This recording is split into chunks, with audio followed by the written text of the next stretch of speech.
intersection where the two issues run into each other. I'm pleased to report today that New York State has made great progress on both issues. We'll talk about them individually. On the civil unrest issue after Mr. Floyd's murder, I said from day one that I stand with the protesters. New York State is the progressive capital of the nation, and we pride ourselves on that, and we work to be that. And being the progressive capital means not just articulating progressive goals, right? If you really want to be the progressive capital, you have to lead with action that is progressive. And all the greats have said that from day one. It's not merely articulation, it's action. That is the art form. Bayard Rustin, the proof that one truly believes is in action. That's how you get measured in life. That's what the history books have all taught us. So New York is leading with real reform. The New York State Legislature came back last week and passed nation-leading legislation, transparency of disciplinary records, what we call here in New York 50A, laws banning chokeholds, institutionalized the Attorney General as a special prosecutor, false race-based 9/11 calls, and the New York State Police Reform and Reinvention Collaborative, which I signed an executive order to enact. Now, the New York State Police Reform and Reinvention Collaborative is a major step forward, and I believe it's a moment to turn the page on this entire issue. We've seen the protests. We've seen the demonstrations. The people of this nation have made their voice heard. They are outraged after Mr. Floyd's murder. The formula that works is demonstration, protest, make your case, then make change, legislation. Institutionalize the point that you were making, and then reconciliation. Demonstration, legislation, reconciliation. Reverend Sharpton was here yesterday, and those were his words. He's exactly right. Protest, demonstrate, show the outrage, show the frustration, and then do something about it. That's the legislation. It's not about protesting for the sake of protesting. It's protesting to make change. The change comes in the legislation. And that's what we have to remember. That's what it means to be a progressive state. Yes, articulate, and now act. And that's where we are in New York. Now is the time for every community to put pen to paper and enact systemic reform. Take that anger and frustration that we saw in the demonstration, and now I'm saying to every community, we have 500 police forces in this state alone, 18,000 nationwide. Okay, what do you want in terms of reform? What changes do you want? And what do you want policing to look like in the year 2020? Put pen to paper, sit down, redesign the police force for the year 2020. What functions do you want it to undertake? What budget do you want it to have? What is the staffing that you want it to have? What is your use of force penalty? How should they handle crowd management? Concerns about demilitarizing the police. What do you mean by demilitarizing the police? What equipment do you want them to have and not have? That's the function that every community has to go through, and that's the function and the process that we outlined in the New York State Reform Collaborative. Collaborative meaning government sits down with the community and does it together. It's not that government gives us their vision of what the police should look like, because we have government's vision of what the police should look like. It's called the current police. Bring the community to the table, have the conversation, and come up with a redesigned police force for the year 2020. Come up with the reforms you actually want in specifics, and remake your police force. That's the stage that we're in New York. And it's for your community, New York City. You tell us what policing looks like in 2020 in New York City. Nassau County, you tell us what a police department looks like in 2020. Suffolk County, you tell us.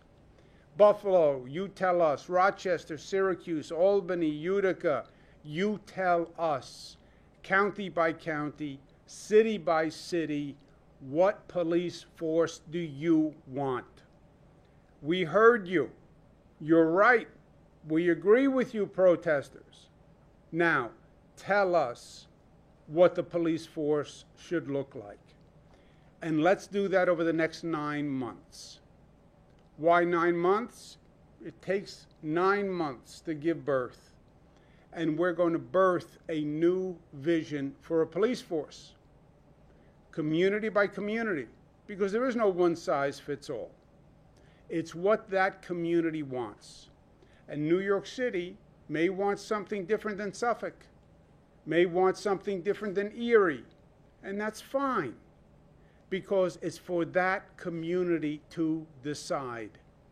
At the table, activists, stakeholders, police, government officials, you design your police force, and you do it now. How do we know they'll do it? If you don't do it, local government, you won't get any state funding. Period. We're not going to tell you what to do, but we'll tell you that you have to go through the process. And you have to pass a law with your redesigned police force. And you have to do it by April 1, or you don't get state funding. If you don't want state funding, then you don't have to do it. I don't believe there's a city or a county in this state that will say they don't want state funding. But that's the incentive to actually go through the process of redesigning the police. April 1 is the drop dead date. Again, I'm not telling them what it should look like. I'm saying the opposite. I'm saying it's up for the community, that government, to pass a law redesigning their police force, taking into consideration the dialogue that we've all been having over the past few weeks. And look, it has to be done anyway. We don't really have a choice, because no police department can function, not in this state, not in this nation, if it doesn't have the trust and respect of the community. It does not work either way. If you don't have the trust or the respect, it's not going to work. You know, the police force is a function of what the community wants. The community pays for the police. The police don't exist despite the community. The police exist because that community wants them. And if that community that is funding them with their tax dollars want a different police force, then they'll have a different police force. They're not going to pay for a police force that they don't want. And if they don't want that police force, it's not going to work anyway. And that's where we are. The relationship is broken in many of these communities. Some communities it's fine. But in the communities that want a different relationship, design it, define it, do it over the next 9 months, and then enact it into law. Take this moment and make change. That's what this is all about, restoring the respect and trust. On reopening, we're following the data. The data that we should be watching now is the testing data. We've talked about hospitalization data and ICU data and tracing. It's the day-to-day tests. We do 50,000 tests per day across the state. You know what the tests were yesterday, city by city, county by county. Look at that data. That's what's gauging our reopening. And it's visible, it's on the website, and literally day by day. So you take New York City, yesterday was 1.7%, but you can see it over the week. Monday was 1.8. That's when New York City started to open. 1.5, 1.7, 1.5, 1.7. Great. You'll see little deviations, little fluctuations. It'll be up a little bit, it'll be down a little bit. That's fine. What you do want to watch is if you see it start ticking up and continue to tick up, right? We're looking for a direction more than anything else. But you see it by region, and then you have a breakdown within that region so you can drill down on the numbers. In New York City, it's by borough. You look at the Bronx. When we opened, it was 2.3, then 2.1, 2.4, 1.6, 1.8. Okay, up a little bit, down a little bit, but you see it's basically constant. That's what we want to be watching. That's what's gauging our reopening. All the news is good. All the news is very, very good. Number of hospitalizations, lowest since March 20th. That's when this nightmare began. So we've done it. We have tamed the beast. We are now 180 degrees on the other side. The best number, lowest number of deaths that we have seen since this started. And that is the number I know turns my stomach and turns everyone's stomach in this state. This is the number that is the most painful, and it is the lowest level since this started. The people of this state, by their actions, have saved thousands of lives. That is not overly dramatic. That is not rhetorical. That is not metaphorical. That is factual. They saved thousands and thousands of lives.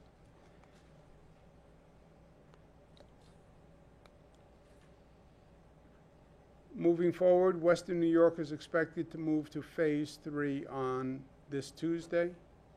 Capital Region should move to phase 3 on Wednesday.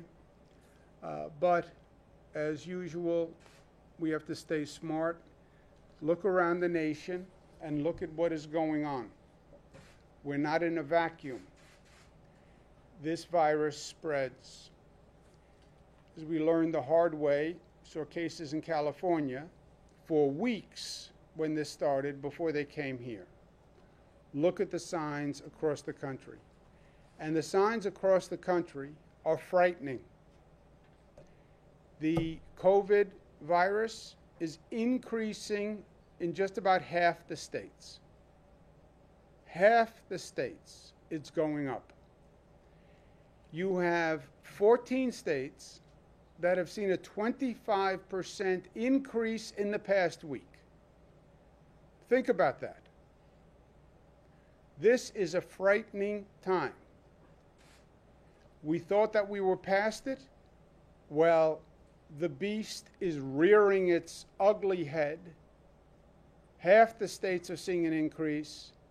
14 states, a 25% increase this past week. Be careful. Be careful. New York is the anomaly. New York is exactly the opposite. All the other states, virtually all the other states, reopened and saw the number go up, right? They all have the same chart. Reopening, and the number goes up. New York, we're coming down, we reopen, the number continues to drop. That is anomalous to the rest of the nation. Our infection rate, which is the key number, how fast the virus is spreading, our rate of transmission, that's the most important factor in all of this. How fast is the virus spreading? We were spreading at the highest rate in the nation when this started. We are now at the lowest rate in the nation. Think about that. You want to talk about a dramatic turnaround. New York was in the worst situation. Highest number of cases, fastest rate of transmission. 100 days later, either the lowest rate of transmission in the nation or one of the lowest rates of transmission in the nation. From the worst infection rate to the best. That's what New Yorkers accomplished. The most dramatic turnaround in the country. We're looking for comparisons. It may be one of the most dramatic turnarounds on the globe dealing with this COVID virus. But you can literally rank states by their rate of transmission. And this is an independent website. Has New York literally as the lowest rate of transmission in the United States of America, 0.77, which means it's under 1. 1 is the demarcation line for rate of transmission. Over 1, which means one person is infecting more than one other person, that's what they call outbreak. It means you've lost control of the virus. Under 1, you're containing the virus. We are 0.77, lowest rate of transmission in the United States. And that's all a function of what New Yorkers have done, nothing else. For local governments, I had the local governments on the telephone yesterday on what we call the regional control groups. The local governments have a vital role here, and they have to do it. The local governments have to enforce compliance. It's not popular, it's not fun. Everybody wants to be out, everybody wants to reopen, everybody wants freedom. I get it. Discipline matters. Local governments have to do their job. They have to enforce compliance. They have to study their local data.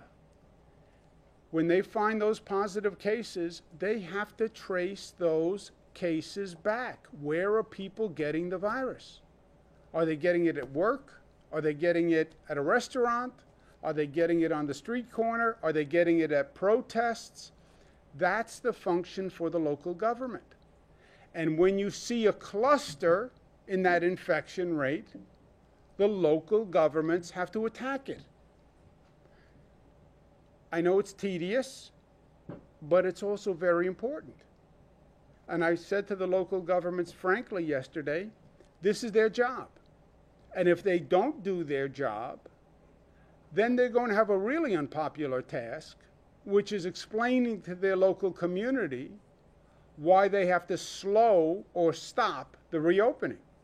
You have some states that are now stopping the reopening.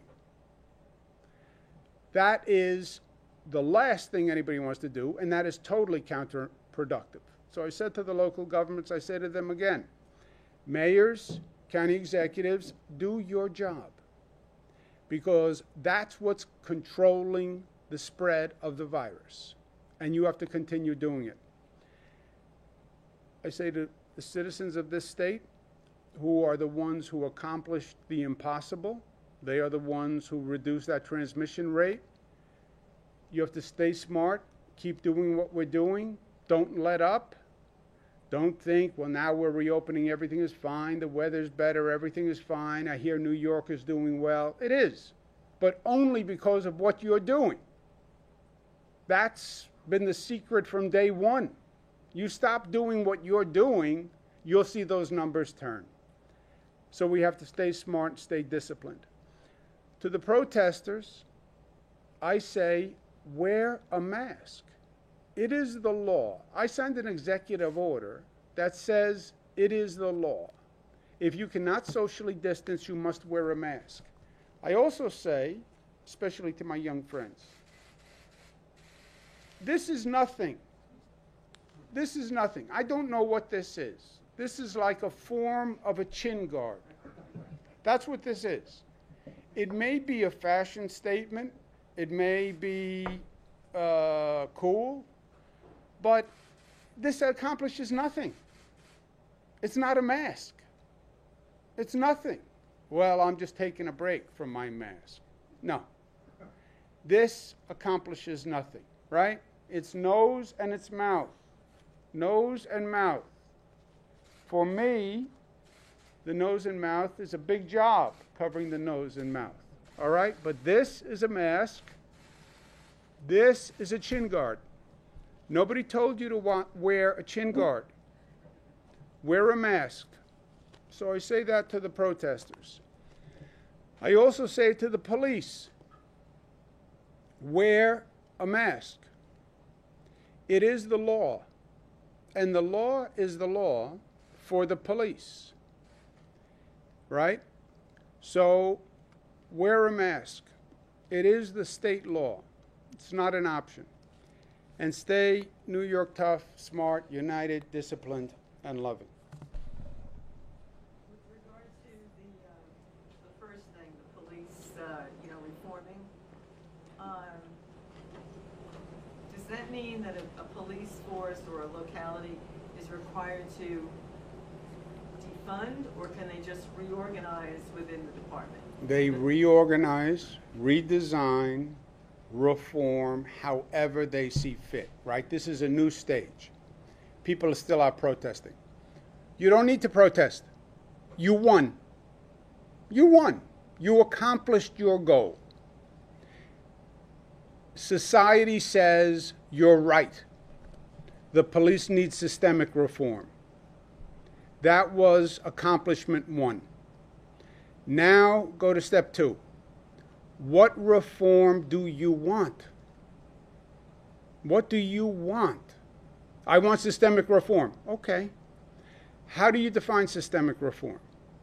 Let's sit down at a table with the local government, with the police, with the other stakeholders. How do we redesign the police department? We start with this. It's a blank piece of paper. What do you want the police department to be in New York City? Let's design it. Here's a pen. Let's design it. What functions? What's the staff? What's the budget? What should they stop doing? We design it together. We have 9 months to do it. The local government convenes it. The local government convenes all the stakeholders. Take 9 months. It's easier said than done. And pass a law enacting that redesign by April 1. Well, what if we don't? Or if we can't agree? Then you don't qualify for state funding. But does the agreement, must it include, it sounds like it doesn't. It doesn't have to include defunding. If they reorganize it in a way that's agreeable to the locals, that's okay? Well, defunding literally means there's no police department, right? Well, I mean, like New York City wants to move out $1 billion out of the state budget, out of the police budget. Yeah, that they can, whatever the budget they want is fine. Whatever budget they want, whatever size police force they want. Let them determine that. Let them determine what demilitarize the police means. Let them determine a use of force policy. Let them determine a bias policy. Let them determine a disciplinary process. What should be done with citizen complaints? When do they become public? How about the disposition? Is that public? How long until you have a disposition of a complaint? Whatever they want. Community by community. Because New York City will want one type of police department. Suffolk will want a different type of police department. Buffalo will want a different type of police department. They're all reacting to different stimuli. What's true across the board is people want a different police department. That's what the protesters were saying. I agree with them. We've been talking about this for 40, 50 years. We're on to the new question. What does it look like? I heard you. You're right. We need systemic reform. Let's do it. Let's design the new police force.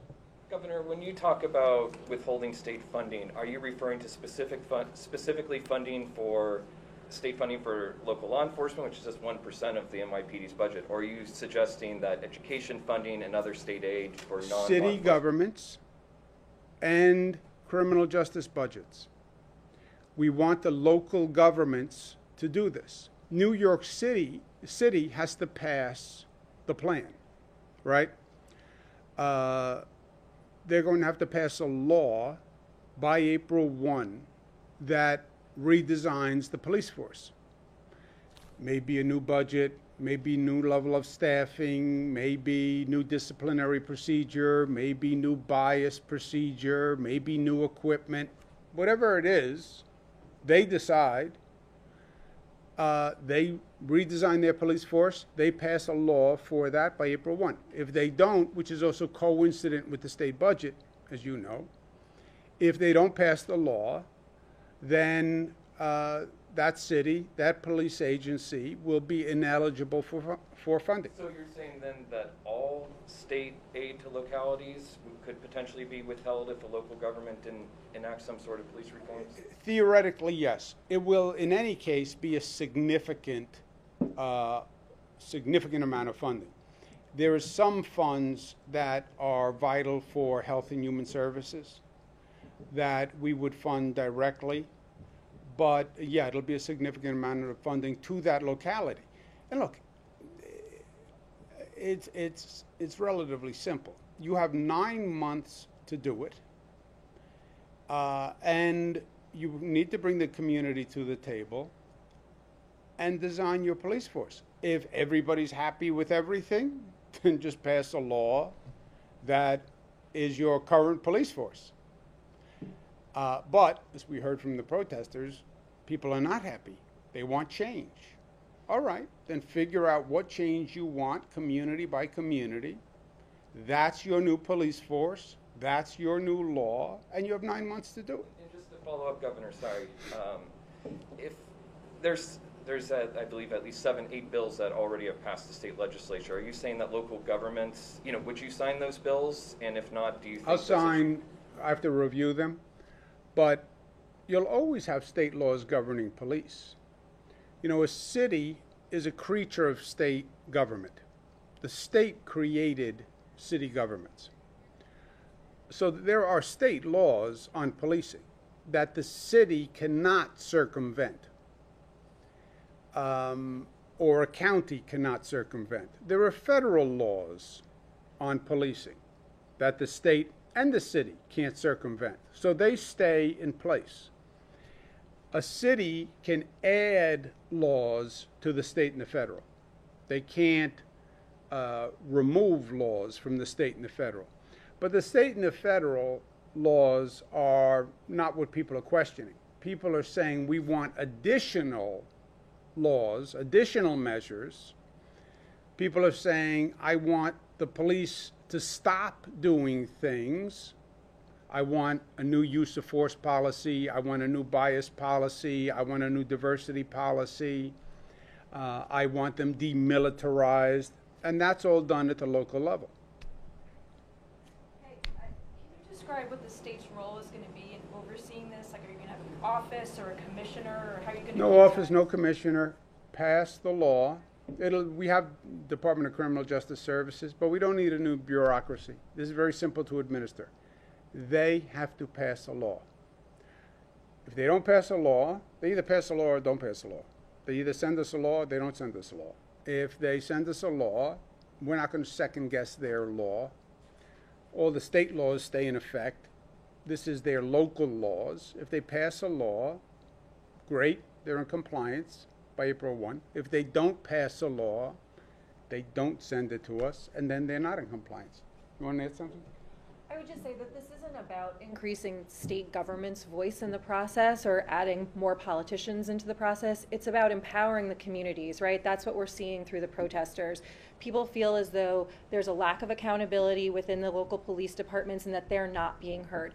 This forces the community to the table, and this also makes it so that the mayors are on the line, because the mayors have to facilitate this process with the police departments that report directly to them, and then the local legislative bodies, so the city councils or the county governments. And so you've got the community at the table directly, and then they can demand accountability through the mayors and through the local governments. So it's not about adding additional layers of state government into this process. It's about empowering the local communities and having a process where everyone feels their voice is being heard and there's accountability. So the only date you guys are concerned with is April 1, past or no, that's it? April 1. Let's say it this way.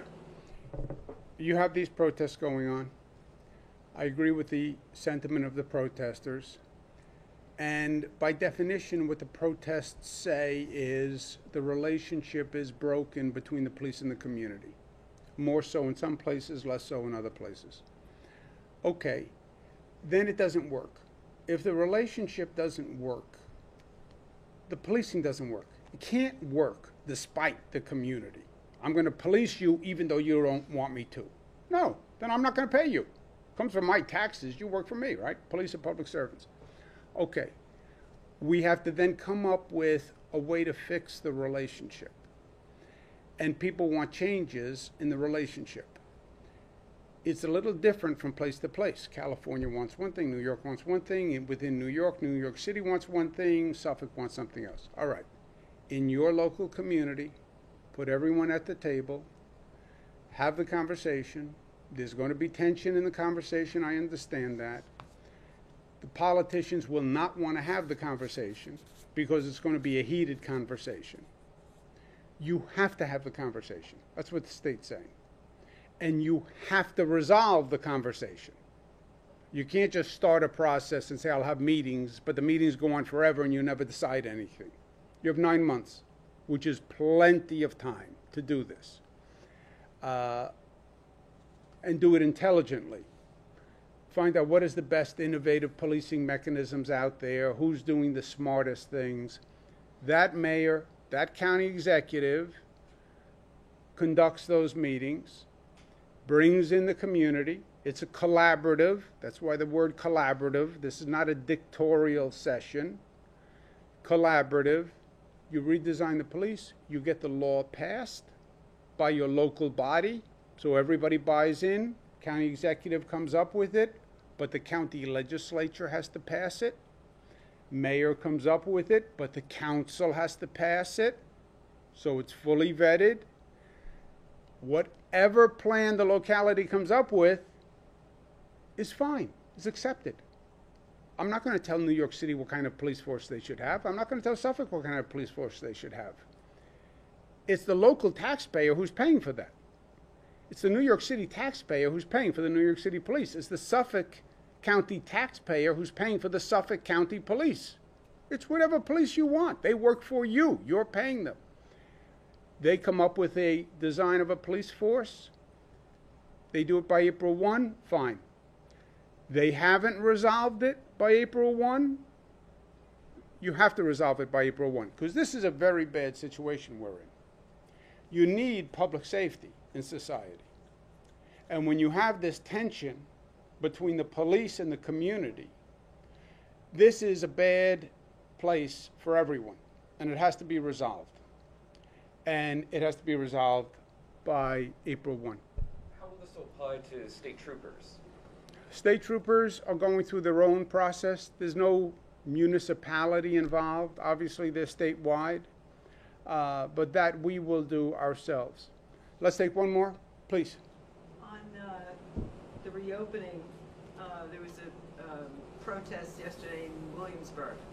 They want the sleepaway camps stay open, the day camps. Can you address that? Yes, sleepaway camps, look, all of this is a balance, right? Everybody wants to do everything. I want to do everything. So it's a balance of the health risk versus the activity. how many people are in a gathering, what do we do in a restaurant, what do we do in a pool, what do we do at a beach. It's always a balance.